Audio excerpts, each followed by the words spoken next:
I remember in the really beginning, it was hard for any of us to reckon with the story. And then after several conversations, we came to the consensus that we're having trouble because this actually has nothing to do with Japan. It is completely a fantasy and made up from the mind of from the Western eye. And so the word fantasy really grounded us towards this concept. Was really open-minded and start to excavating this um, play and the music, and we really cracked it open that it is Japan, but not quite. And that gave me the freedom, the idea of the fantasy. It's like, I don't need to do it the right way. And what's the correct way to move forward was the way I always work, which is embracing their body as an ingredient for design.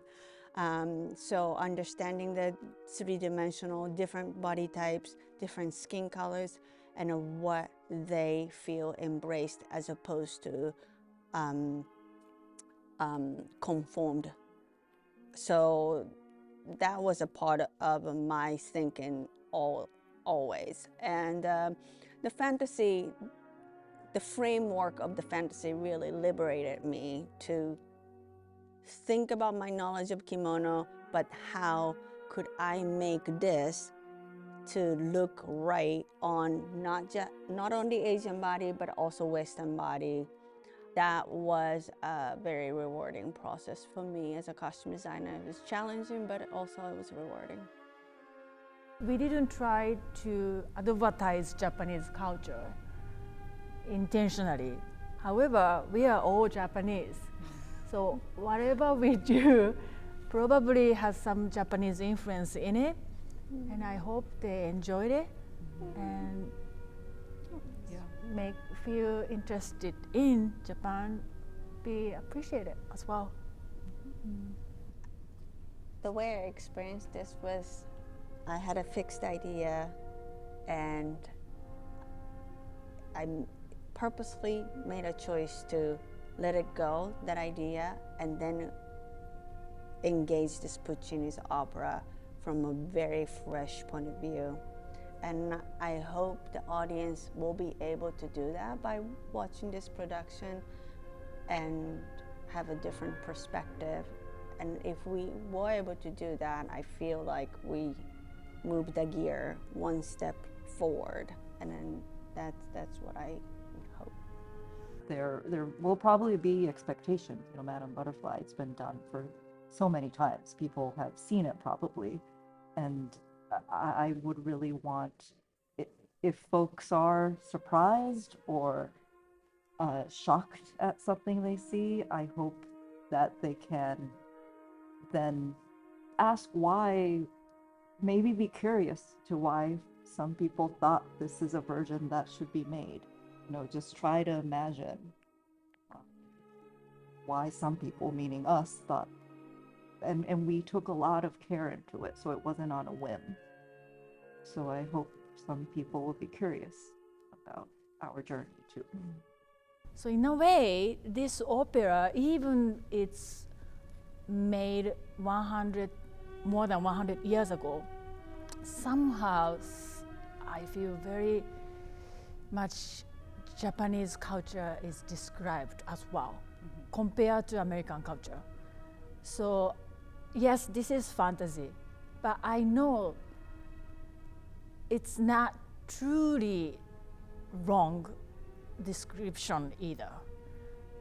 And that is very fascinating to me because more than 100 years ago, it was very difficult to run outside of their countries, but Puccini already got the sense of Japanese male-dominated patriarchy and this create this opera beautiful, but in a way it's pinpointing the Japanese culture. I would like to see if some of the audience members came to the theater with their own personal issues in their box, I would like to tell them visually, please go step out of the box and see how to shift their perspectives near their new way of thinking. And if they can find that shift from this experience of being in the theater, our design was successfully done. Of course, as a team, we came to the consensus that this is a fantasy, and it's not, again, not Japan. It did give me much more freedom. But I do have to be honest that I was also struggling because I was worried that we would make something that would elongate the life of this opera, because I really didn't think it should be performed, honestly, because it's so offensive in that way, to be absolutely honest. It is about a 14-year-old girl being impregnated by a person and, you know, getting isolated from her family, having a child at 15, and then killing herself.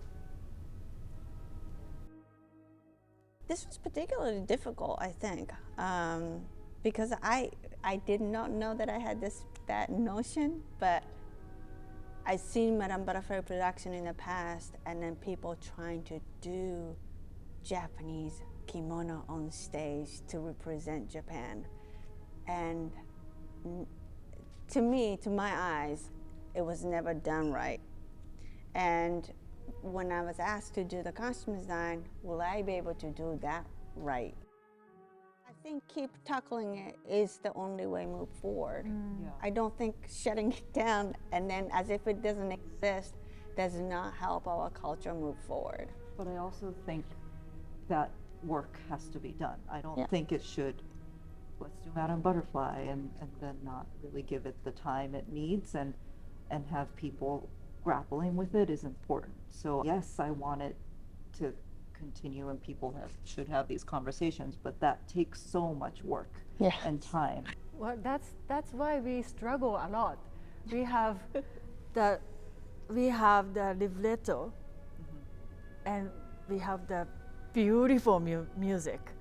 When we read the libretto or original novel of this Madame Butterfly, we have certain image in our mind, but when we listen to music, it's completely different many times. And we were struggling with this gap and trying to find in the middle how to marriage between these two worlds. Someone is talking about young woman was bought 100 yen on the beautiful music. That's the extremely interesting point of opera, I think. So it's amazing how, opera has that power to make a terrible story into this loved classic.